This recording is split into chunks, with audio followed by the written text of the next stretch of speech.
lang! Yeah, we gonna go up. 여러분 안녕하세요. 저는 제스미입니다. Welcome back to my YouTube channel, Chingus. And for today's video, this will be the part 2 of SB19 reaction video. So guys, actually that day, nag-film na din ako ng part 2 sana. Ang kaso lang, na-copyright tayo and inalis ni YouTube ang ating video. So that's why ngayon ay gagawa ko ng panibagong reaction video para sa inyo guys kasi ang dami nagre-request sa inyo kung pwede bang gumawa ako ng part 2 dun sa mga videos nila, dance practice, gano'n. Kaso ang napansin ko lang, pag galing ata sa mismong YouTube channel nila naka-copyright. So ang gagawin natin hihiram na lang tayo sa ibang may YouTube channel and may nakakuha ng attention ko. So sabi ko, why not hindi na lang ito yung gawin ko ng reaction since interesting and hindi ko pa napanood to. And yun, ang dami din nag-request sa akin na kung pwede panoorin ko yung interview. And yes, napanood ko na po siya. And thank you so much sa mga nag-comment na panoorin ko yung interview na SB19. So yun nga, nanghihinayang ako dun sa part 2 na yun kasi na-edit ko na siya. And madaling araw pa lang gumising na ako, in-upload ko na siya para mabilis yung internet. And then suddenly, maya-maya sabi ng mom ko na yun, na-copyright and inalis. So, 정말감사합니다.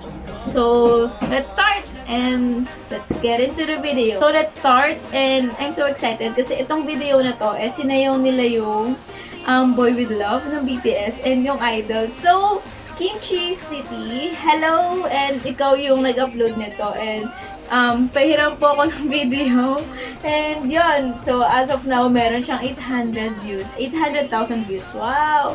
So, I'm so excited talaga. Totoo man, sobrang excited ako na mapanood kasi nalaman ko na yung SB19, iniidolo nila talaga yung BTS. So, yun. Kasi ako, sobrang avid fan din ako ng BTS. So, let's start!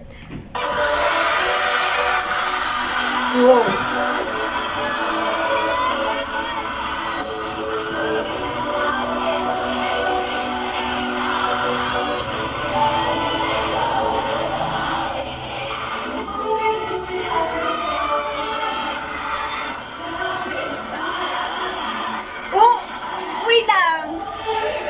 Wait lang, natuwa ako kasi itong... sorry! Itong masusok nila. Hindi ko alam yung hindi ko alam kung sino siya. Pero, parang ka-outfit niya dito si Jimin and yung hair ni Jimin. Yung cute, ang cute. Biyane. Hindi ko alam kung sino siya. Sorry. Go. Let's continue.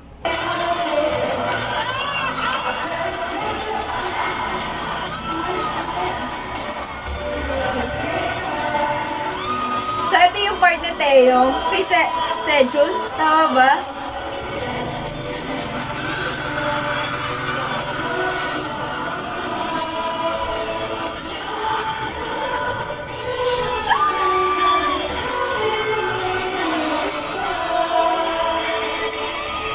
Oh my gosh!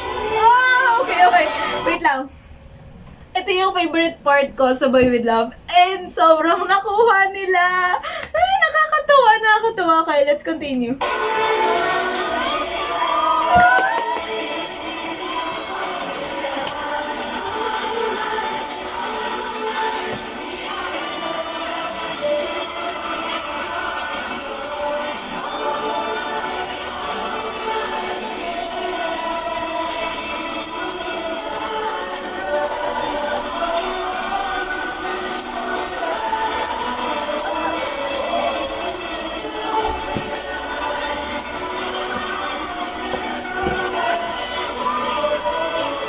Okay, natutuwa ako.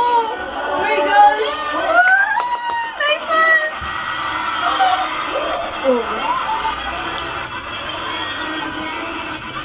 Wait lang. Bago natin i-continue, for me, isa to sa pinakamahirap na choreography ng BTS, yung Idol. And let's see kung magagawa nila yung choreography ng Idol ng BTS. So, let's continue.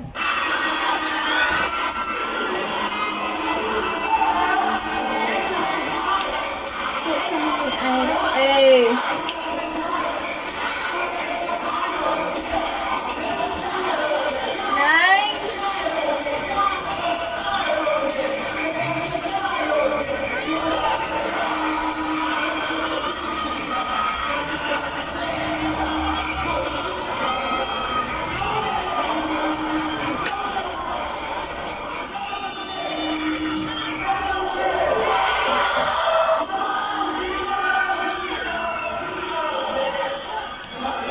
Nice.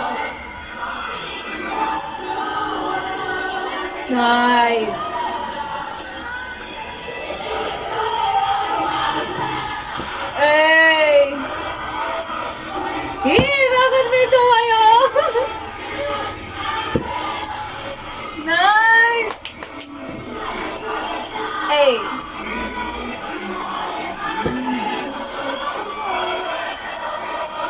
Galing!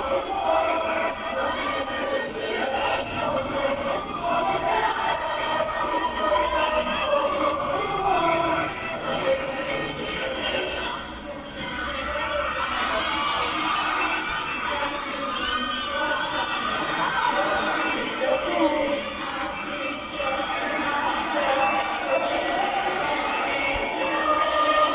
Oh my gosh! Oh my gosh!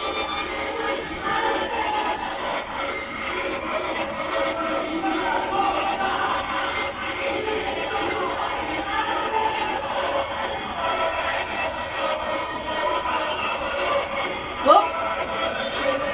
Okay lang yan.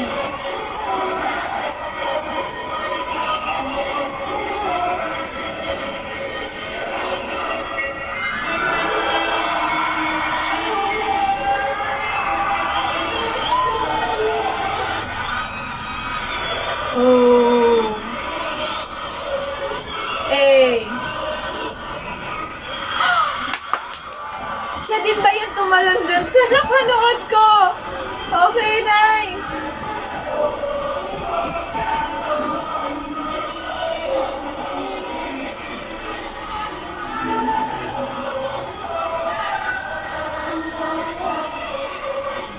Nice. So, yung tumalon ba na yun, nag-flip, siya din ba yung sa alab?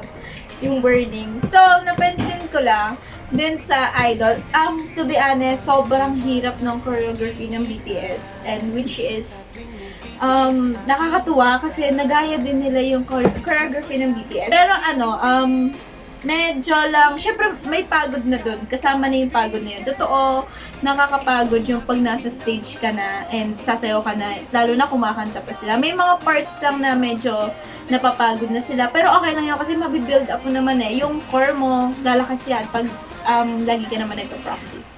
So, yun lang yung napansin ko. Totoo yun guys, na nakakapagod talaga pag nasa stage ka na. Bigay todo kasi talaga pag nasa stage ka na. So, okay lang yun.